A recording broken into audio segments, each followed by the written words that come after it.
On Saturday, 4 Israeli hostages who were serving in the Israeli military were returned to Israel.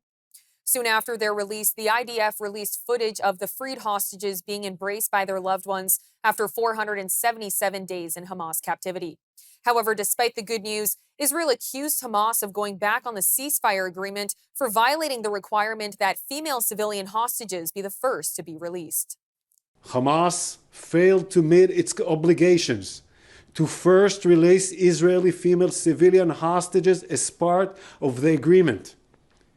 We are determined to return of Arbel Yahud, an Israeli citizen kidnapped from Nir Oz, and also Shiri Bivas and her 2 children, Kfir and Ariel, whose welfare we are extremely concerned about.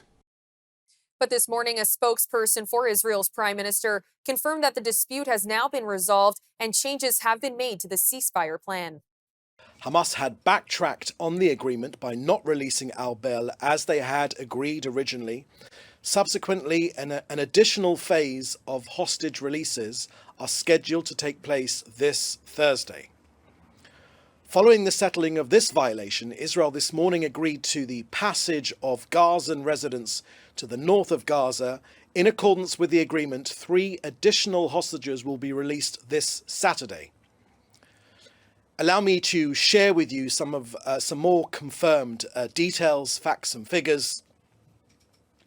I can confirm that Israel has received from the Hamas terrorist organization, a list that includes the status of all of the 33 hostages due to be released in this first stage.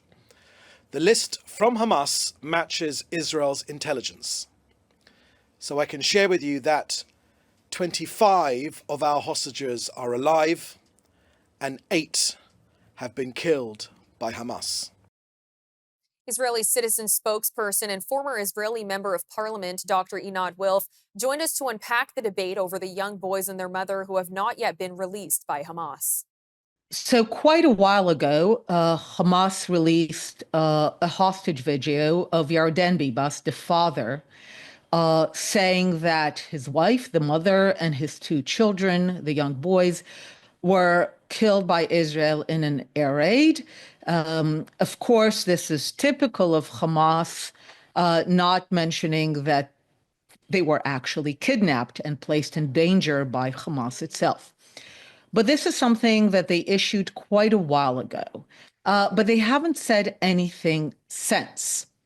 And we know, for example, that a few weeks ago, there was news that one of the female soldiers, Danielle, was killed in an air raid, and then we know that she was released alive. So there's a kind of fog around the fate of the Bibas family, the wife, and the children. Now, we know that whereas in the beginning, it was important for Hamas to ensure that a whole list of murderers are released from Israeli jails, as a result of the war, what became their number one priority is to take the Gazans who were evacuated south in the beginning of the war and to enable them to return to the north. That became their number one priority. And in the deal, which, is really mostly extortion and ransom, they were able to achieve that the Gazans will return to the north fairly early in the deal. And I don't think it's a coincidence that they made sure that Israelis are happy and elated, seeing the women soldiers alive and freed, so that they get their number one priority, the return of the evacuated Gazans to the north. And then, and only then, will they release the information about who is dead.